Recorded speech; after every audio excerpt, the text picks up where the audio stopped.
Hey guys, it's Vishy here, you're watching Nixapian. This is a new series on workout science and the first episode is on Know Your Muscles. I'm going to be telling you about the muscles of the human body. There are three types of muscles in the human body. The skeletal muscles, visceral muscles and the cardiac muscles. The cardiac muscles are the ones found in the heart. The visceral muscles are the ones found in the viscera such as large intestine, small intestine and so on. And the skeletal muscles is the one I'm going to be dealing about in detail in this video. The skeletal muscle makes about 1/3 to half of the body's weight, and there are about 600 muscles in the body. These muscles help the bones move. They are connected to the bones, and when these muscles contract and relax, they help in movement of the bones. Let me tell you about the development of the muscles. There are three layers in the development of a new fetus or embryo. The outermost layer is called the ectoderm, the middle layer is called the mesoderm, and the inner layer is called the endoderm. The skeletal muscles develop from the mesoderm. So there are cells known as myoblasts that develop from the mesoderm. These are cells that are spindle shaped and have a single nucleus. These myoblasts fuse together to form cells known as myotubes.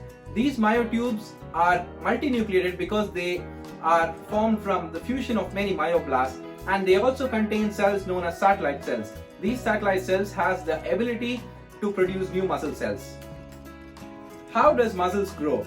Let me explain it with an example. For example, consider a person is lifting weights. So this is a form of stress to the body. This causes micro tears in the muscles. These micro tears results in inflammatory molecules such as cytokines to reach the site, and the immune system of the body repairs the injury. So more stress means more damage and more repair, which means more muscle building.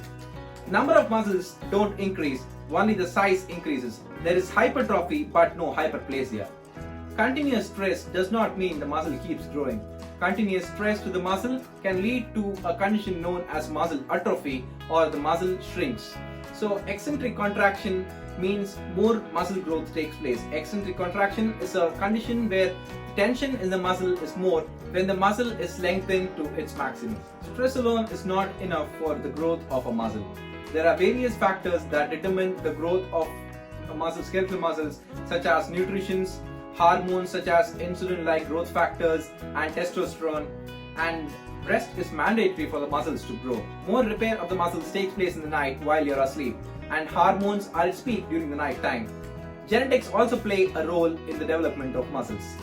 Rate of new muscle growth are age and sex dependent. A person who is below 30 years and is a male has an increased rate of muscle growth because of a higher testosterone level.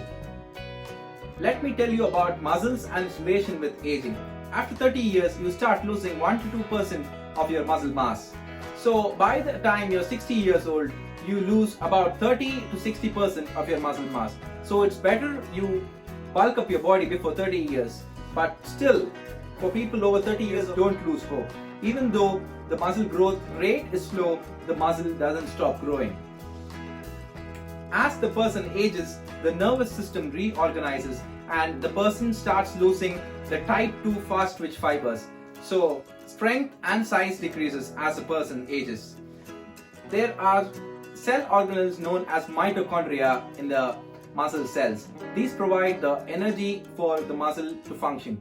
So the mitochondrial level decreases as a person ages. This has got something to do with the down regulation of genes. Looking forward to meet you all in episode 2. For more such videos, do subscribe to Nixapian. This is Vishy signing off.